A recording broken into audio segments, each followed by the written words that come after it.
Watch live. You see two ground level footage, and from Sky 7, our Dan Noyes has been literally right in the thick of it, right along the police line, and he's back with us now. Dan, again, we've seen a few more skirmishes. Dan, it definitely has escalated some, I've got to say. When you're just feet away from a flashbang grenade, it'll get your attention. That's just what happened a few seconds ago. You can see a guy on the ground here. Oh, we got to clear out a little bit. You see there's another flashbang grenade. They are definitely, the police are escalating their response.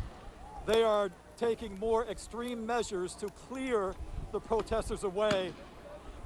The protesters have picked up some of the tear gas or throwing it back at the police, going back and forth.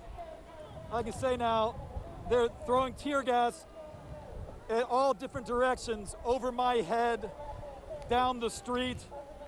The protesters are taking the tear gas canisters and throwing them back at the police officers.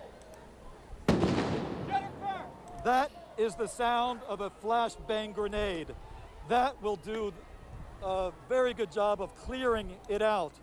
You've got, you have a group of probably 10 protesters who are just standing strong, arms up, right in front of the police. But again, the tear gas is flowing. The flashbang grenades are going off. They're firing rubber bullets.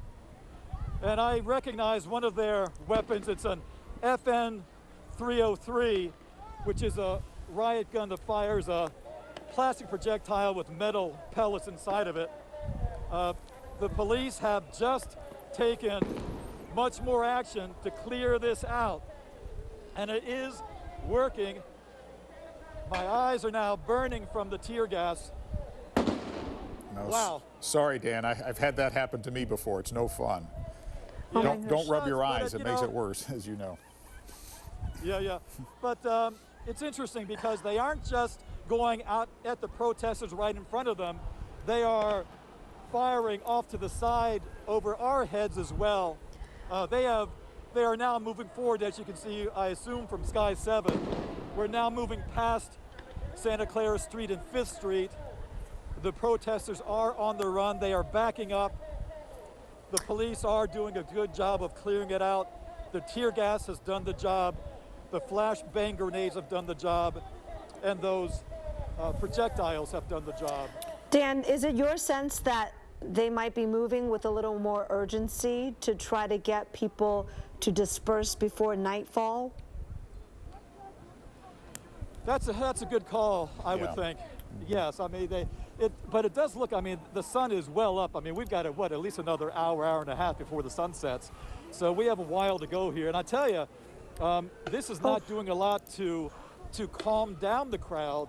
The crowd is still adamant about being here. They're just moving.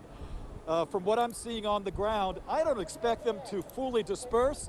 They are moving away, but I don't think that they're going to fully disperse. In fact, I mean, these actions by the police are definitely inflaming the crowd, as you might expect. But it is making them disperse. You know, one scene I just have to convey. Just a few minutes ago, I saw a woman about 5 feet away from the police, and we kind of locked eyes, and she just looked like any other mom from the suburbs. She didn't have a mask on, and I kind of motioned to her to cover up her face, and she kind of smiled, and then she put on her mask. A second later, she was knocked over when a police officer took his baton and pushed over a man on the bicycle. The man on the bicycle knocked her over. The police went to the ground on top of the woman and the man.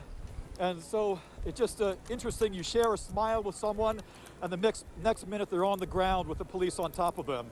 So this is what's playing out right now. Again, you have a distance of about a football field between the police and the bulk of the protesters, but there are 1, 2, 3, 4, 5 protesters who are standing strong right in front with their hands up just 10 feet away from the police. So this drama continues to play out here, Dan and Kristen. Yeah, it's interesting to know why police made a sudden decision to take more aggressive action and move out in different directions to try to disperse the crowd. What was the tipping point that led to that decision? But you can see on the split screen from the ground on the left, you can see protesters and police intermingled at times. On the right, you can see a larger picture live from Sky 7 of the numbers that we're talking about, several hundred people on the streets of San Jose still. A protest that has now gone on for almost 5 hours. Oh, hey, Dan. We finally get to see you. Oh, there we see you, Dan, on the left. We've got you. I'm glad to see you're well and safe with your mask. So, guys, I just want to talk about a little bit about what may have been the tipping point. Whoa! Whoa. That's a fireworks. That's a serious flashbang grenade. Oh, damn. Unfortunately, there was a guy who was right at the location of the flashbang going off. He is kind of doubled over. He's got a scooter. It looks like he's going to try to walk away, but boy, that was loud. It would be really kind of it was a miracle if that young guy didn't get injured by that. I mean, it went off right at him. But I was going to say that what seemed to have set off this latest push is that some of the protesters were getting a little bit more aggressive in confronting the police up close. Some threw some bottles, some plastic bottles with water in them. So I think the police sensed that the protesters were getting a little bit more aggressive, and so they felt that they had to respond, and they responded with some serious force. Yeah, you know, Dan, this is not particularly pertinent at this moment, but it's in the context of the time we're in. I notice a lot of face masks, yours included. Good job. A lot of people wearing face masks. Of course, social distancing not too much in force during this time, but I do see a lot of people wearing face masks. You know, absolutely, and you know, and I'm doing my best to stay away from people as much as possible.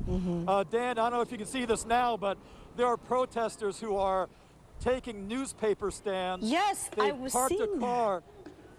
It's like a barricade. The police are firing on them right now. Yes. The police are firing. They're firing the projectiles.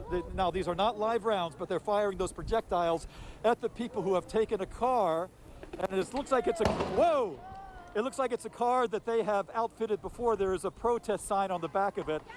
But the protesters parked that car there, and they brought some newspaper stands to try to make a blockade. This is just before 4th Street on Santa Clara Street. There's some protesters who are ducking behind that car. Boy, the driver's getting out. I saw some of the projectiles going through the passenger side window, and that driver has now cleared from the car. This is going to be an issue. The protesters are trying to make their stand right here. They're now putting other trash cans there. And clearly the police are not going to let that stand for very long, I would imagine, Dan. Dan? No, I wouldn't think so.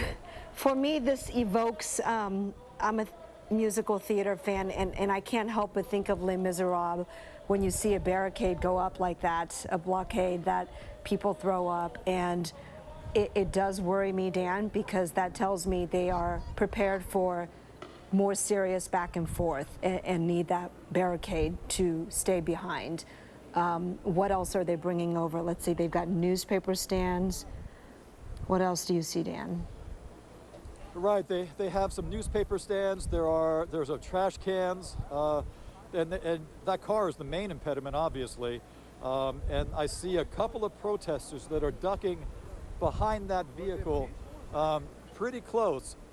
They're hiding directly behind that. Oh, I'm looking at now at the other side. That the vehicle definitely was set up for the protest. There are protest signs on this side, which is away from the police officers.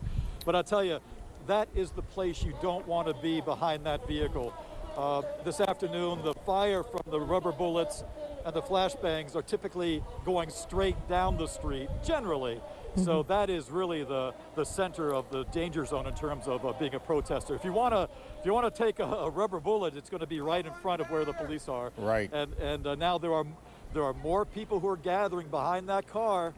And boy, I don't want to see how this plays out. No, and you run the risk of getting hit in the face by one of those rubber bullets or the eye. It can be very dangerous, as you've pointed out, Dan. And it's interesting. What we don't know are these people that we're looking at now with the car.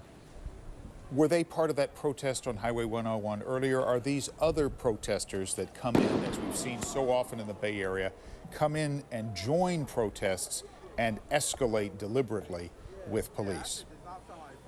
Well, it seems to me, Dan, that these people were prepared. Now, I don't know whether they were out there on 101 earlier, but that car was definitely part of the protest. They prepared to be part of the protest. And I'm trying to get a little close to see what's written on the vehicle, but I'm not gonna chance it. I'm not gonna get that close. No, don't. But they definitely were prepared. And boy, there are people just standing up right in the line of fire of those, projectiles. And I just, boy, I just don't get it. And I got to say, Dan, that you make a good point again about watching out for your eyesight, for your eyes, and some of those projectiles were missing well high of the protesters. They were over their heads. And so typically you are supposed to be firing at someone's midsection or below. To sting them, but not injure them. At least Dan, exactly right. They just brought in another piece of, is that a dumpster? Something they just pushed in for their barricade, for their blockade, which seems to be very heavy duty, that they're uprighting right there. Oh, look at that. Yeah, that's actually some sort of a fixture. Looks like it's a display cabinet or a refrigerator. Oh. From my vantage point, Yeah, it's got a glass front on it. It looks like it's got a cooling unit on top of it. I think you're right, Dan. Yeah. All right, Dan, don't go away, and we're going to keep showing what's happening there in San Jose, but we also want to take our viewers briefly to Oakland because a protest is about to start there, and people